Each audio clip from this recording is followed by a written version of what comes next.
Evening. Just in the speed shop, fresh from a haircut at last. Just wanted to talk about the cost of travel because I think it's going to go up. I had a guy, Brian, who came down today on a Rocket 3, lovely Rocket 3 it was, to pick my brains about travelling across America, as I've been lucky enough over the last few years to do 3 coast to coast, one on the Postie bike, one on a GS12, and one on the Himalayan. So I've got a bit of experience of taking bikes in and out of America because they were all on bikes that I'd air freighted in and shipped out. So he just came to pick my brains about it really. And as part of that brain picking exercise, I called the shipping company, a shipping company who I normally use. And it was interesting that the price air freight into America has got up around about to £5,000, which it used to be about 1,800. The reason for that is because bikes, when you fly them in, they go in the cargo hold of a commercial jetliner, and because there's a big reduction in the number of commercial jetliners at the minute, the price has gone through the roof. There's obviously an anticipation of prices sort of coming back to normal-ish once passenger jets resume, but I don't think once prices go up, they generally come back down to what they were. So for all intents and purposes, it's made the act of air freighting a bike to America massively expensive, and shipping a bike there by boat is problematic, and I think there's issues there as well at the moment. Also, the price of bringing the bike back has gone up, so in terms of taking your bike out to America, it's gone up threefold. I also just had a look at Eagle Rider to see what their rental rates are for next year, and they've also gone up. So the act of travel, in terms of overseas travel, I think for the next year or so is going to be really cost prohibitive for a lot of people. So that's kind of interesting, and I see it also with the people reflecting on the price of ferries for next year. People who are saying, I've looked to book a ferry to Portugal for next year, do the Santander route, Plymouth Santander route, and that's gone through the roof. And Brittany Ferries, their ferries to St Malo and places that's also gone through the roof. And I think it's a reality setting in. All these companies had a year where they didn't make any money, but had carried on having massive overheads.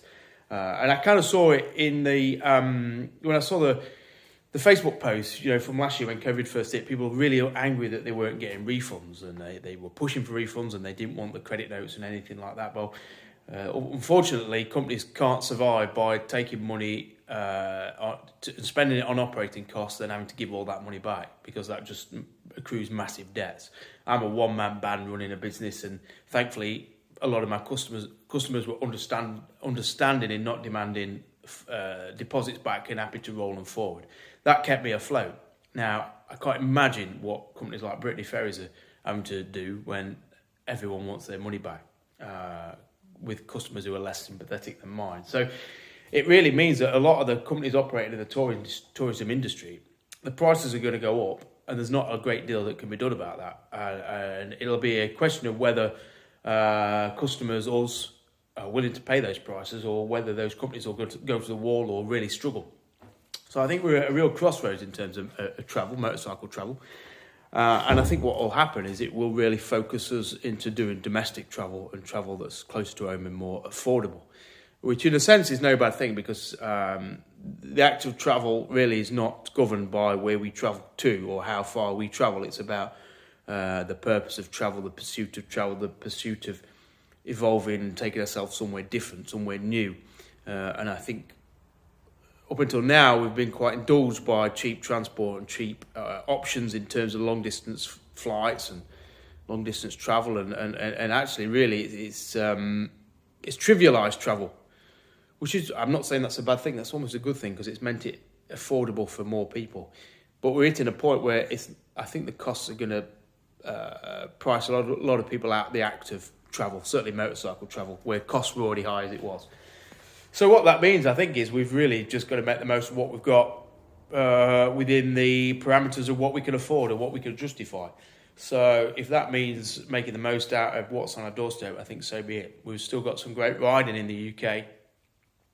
We've got some great riding in Wales. We've got some great riding in Scotland and Cornwall, Devon, in the east, in the Peak Districts, up in Northumberland, Lake District, Isle of Man. Scottish borders, so much good riding to do. Ireland, if you can make it across over there. So I think as the world adjusts, which unfortunately is adjusted, and I think travel will be limited and inhibited and will become the preserve of people who can afford the high-end prices.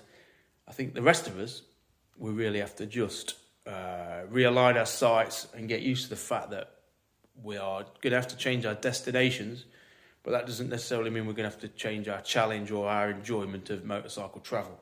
We might not be going as far, might not be going as long distance, the destinations might not be as glamorous, but the act of riding a motorcycle through landscapes that we've never seen before could still be had pretty much anywhere. So let's not be deterred by high prices. Let's not necessarily feel we've got to pay them in order to justify our travelling. Let's maybe look to what we can do instead. So America, sadly, for me at least, because I was supposed to be taking 12 at some point. I had deposits rolled over from 2019, was it 2020, to take a group from New York to San Francisco, which got rolled forward to this year, which now looks likely to not be able to happen next year, not with the price increase. So it looks like America, for the time being, is kind of off the cards. So it'll be interesting to see what Eagle Rider do, whether they can survive, because their overheads in terms of bike stock must be astronomical. So unless they get the people coming in to do the Route 66 and the Vegas tours and the Appalachian Mountain tours, they are nursing a very ugly baby. So, yeah, look ahead to interesting times. That is for certain. So, yeah. Message is that prices are going up. Some of us are being priced out of it, but we can still travel. We can still adventure. Over and out.